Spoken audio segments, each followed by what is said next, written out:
Congress party భయపడుతున్నది election జరపడానికి. ఎందుకంటే ప్రజల లోపల చర్చ జరుగుతున్నది. ఏంటంటే ఈజీఎస్ పైసలు వచ్చినాయి, బీజేపీ ఎంపీ మేము కష్టపడి గెలిపించినట్టు, ఓట్లేసి గెలిపించినట్టు ఎంపీ ప్రతి గ్రామానికి నరేంద్ర మోడీ గారి ప్రభుత్వం ఇచ్చినటువంటి ఈజీఎస్ పైసలు ఇచ్చారు మాకు, గ్రామీణ సడక్ యోజన పైసలు ఇచ్చినాయి మాకు, సిఆర్ఎఫ్ సంబంధించి ఈ 7 సంవత్సరాల్లో అనేక ఫండ్స్ మనం ఇచ్చినాం. ప్లస్ అన్ని దాదాపు కుల సంఘాలకు ఇచ్చినాం, దాదాపు గుళ్ళకి ఇచ్చినాం. మొన్న సమ్మర్లో 1000కి పైగా బోర్లు ఇచ్చినాం మనం. అంటే అన్ని రకాల అందుబాటులో ఉంటున్నాం మనం. ఇది ప్రజల్లో కూడా చర్చ జరుగుతున్నది.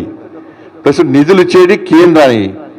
ఇప్పుడు జరుగుతున్న ఎన్నికలు కూడా కేంద్ర ప్రభుత్వం యొక్క నిధుల కోసం మాత్రమే రాష్ట్ర ప్రభుత్వం ఎన్నికలు నిర్వహిస్తుంది. కాబట్టి మరి కేంద్రం నిధులు ఇచ్చినప్పుడు కేంద్ర ప్రభుత్వానికే ఓటు వేస్తాము అన్న ఆలోచన ప్రజల్లో కూడా వచ్చింది. మనం తీసుకుపోవాలి కూడా.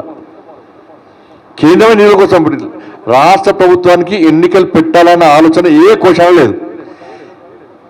ఆ కేంద్ర నిధులు లేకుంటే, కోర్టు వార్నింగ్ ఇవ్వకుంటే ఈ 5 సంవత్సరాలు రాష్ట్ర ప్రభుత్వం ఎన్నికలు పెట్టదు ఇక.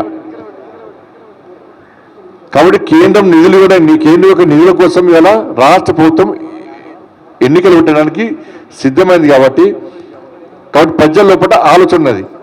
ఎందుకంటే గత సర్పంచులు అందరూ కూడా అరే కేంద్రము నరేంద్ర మోడీ గారి ప్రభుత్వం వల్లనే మనం ఇంతో బతికి బయటపడ్డాం, కేంద్రం గిట్ల పైసలు లేకుంటే మనం ఎప్పుడూ ఆత్మహత్య చేసుకుంటాం, మనం ఇప్పుడు ఇబ్బందులు పడుతున్నామని చెప్పి ఒక ఆలోచన సర్పంచ్ లోపల వచ్చింది. వాళ్ళే మనకు ప్రచారకులు, వాళ్ళే ఫుల్ ప్రచారం చేస్తున్నారు, కేంద్రమే నిధులు ఇస్తున్నారు గ్రామాలకు అని చెప్పండి.